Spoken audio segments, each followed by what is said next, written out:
Now for our story. It was late afternoon of the day Peggy Douglas had been married to Bill Meade.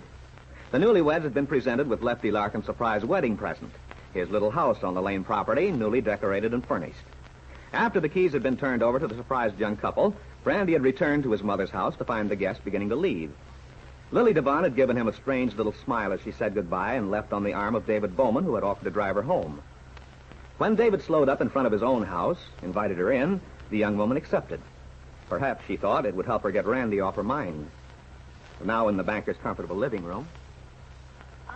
This was a good idea, David. I always get such a letdown feeling after a wedding. I'm inclined to myself, although they're usually happy occasions. And this one was the loveliest I've ever seen. Oh, sure. It was swell. Lefty coming down the aisle, proud as he could be, with the bride on his arm. That was a moment he's been dreaming about for years, ever since Peggy was a little girl. And yet I think he kind of hates to admit she's all grown up. Very likely he does, as most fathers do.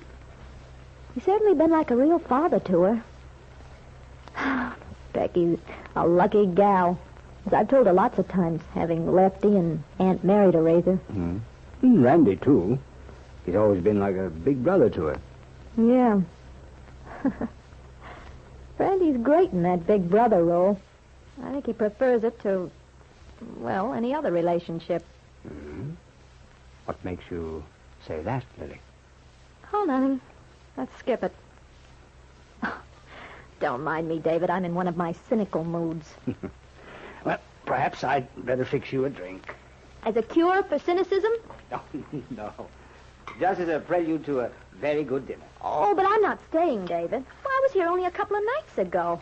I'll wear out my welcome. That would be impossible. As I told you, then, you're Sarah's favorite dinner guest. Here you are, my dear. Oh, thanks. You're awfully good for me, David. You always build up my self-confidence. I'm glad. You've certainly every reason to believe in yourself. Oh, by the way, you were very lovely there in the church today. Thanks. I'm a great success as a bridesmaid. You'll be even greater success as a bride. Oh, no, David. I'm strictly the bridesmaid type. There's that cynicism again. Lily, I've been anxious to talk to you for several days now. Oh? I was very much distressed the other evening when you were here. You mean when I broke out in floods of tears? I'm sorry. Lily, why don't you tell me about it? What's troubling you? We're close enough friends by now, aren't we? Oh, David, of course. But there's nothing to confide. It was silly of me to act that way. Well, I don't want to pester you about it, but usually you're such a cheerful person. I do wish you'd talk it over with me. Well, it's just a kind of lonesome feeling I get sometimes. You were telling me about Randy and Kit, how you hope they'll get married. Then I thought of Peggy and Bill. All of a sudden, it seemed as if I'm the only person in the world who hasn't something to look forward to dream about. But you have, Lily. Why, there's every reason for you to believe in yourself, in a happy future. Everybody's always trying to sell me that idea, David. But it doesn't hold water so far as I'm concerned. The way my life's worked out so far, every time I've tried to plan for something, it's never happened. So there was nothing specific behind your bursting into tears the other day. Lily, forgive me for being blunt, but I believe you're deliberately evading me. You haven't told me the true reason you're unhappy. However, I'm pretty sure I know what it is. I was afraid I wouldn't be able to fool you. I've learned to know you pretty well, my dear. If I hadn't been so preoccupied with my own thoughts the other evening, I would have realized then and there what was in your mind. Today, during Peggy's wedding ceremony, it became very clear to me. I was watching you, Lily. You were supposed to be watching the bride. I knew how Peggy felt. She was happy. But your face revealed so much to me. You were looking at Randy. Was I? The trouble with me is I've never learned to hide my feelings. A person can tell a mile off what I'm thinking. Not everyone. Only a person who knows you, who's fond of you. Too bad it isn't fashionable to wear heavy black veils anymore. You're in love with Randy, aren't you? All right. I am, David. But it won't do any good to talk about it. I can tell you one thing for sure. He's certainly not in love with me. If you're worried about Randy and Kit getting together, you can forget about me. I assure you I'm no obstacle. Surely you don't think for a minute I'd allow any desires of my own to stand in the way of your happiness. Oh, I'm sorry. Of course I know you wouldn't. I didn't intend to sound nasty, David. Oh, what's the matter with me? I can't even behave like a decent human being anymore.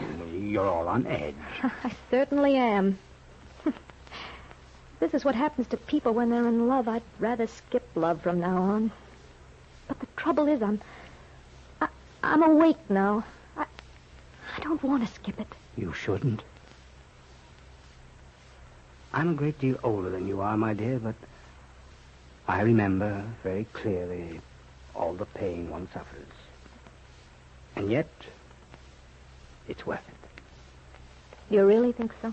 Yes, I do. Even a frustrated love, one which isn't returned, can become an enrichment if one doesn't allow the bitterness to spoil it. That's the tough part, David. It's so hard to keep from being bitter.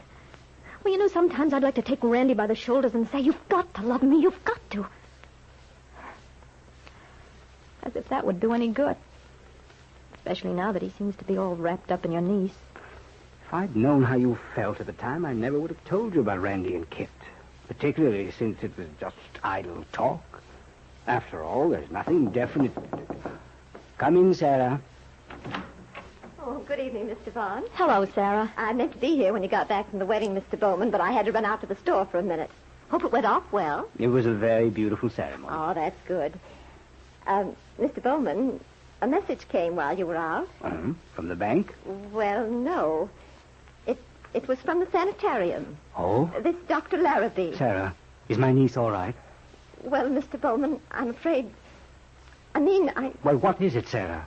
The doctor asked me to tell you that Miss Calvert has been indicted. He said Indicted? Oh, good Lord. Poor Kit. Oh, David, I'm awfully sorry. Is there anything I can do, Mr. Bowman? I'm afraid there's nothing anyone can do, Sarah. Thank you. Yes, sir.